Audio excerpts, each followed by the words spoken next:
Super fragrance वाला tuberose plant. Tuberose plant की variety है। एक लंबी स्टिक निकलती है, इन ग्रीन ऑनियन जैसे लीव्स में से एक स्टिक आती है। देखिए दोस्तों, बुकेज में इनका यूज़ किया जाता है और इनकी फ्रेग्रेंस की वजह से इन्हें बहुत ज़्यादा पसंद किया जाता है। तो ये वैरायटी हमने आपको दिखाई है ट्यूबरोज।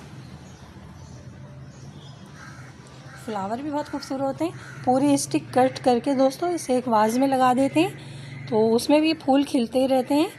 आप डेकोरेशन के लिए इसको ड्राइंग रूम में रखिए, लाउंज में रखिए, बेडरूम में रखिए तो भीनी जो फ्रेगरेंस है वो आपके एनवायरनमेंट में फैलती रहेगी और आप इसे खूब इंजॉय करते रहेंगे।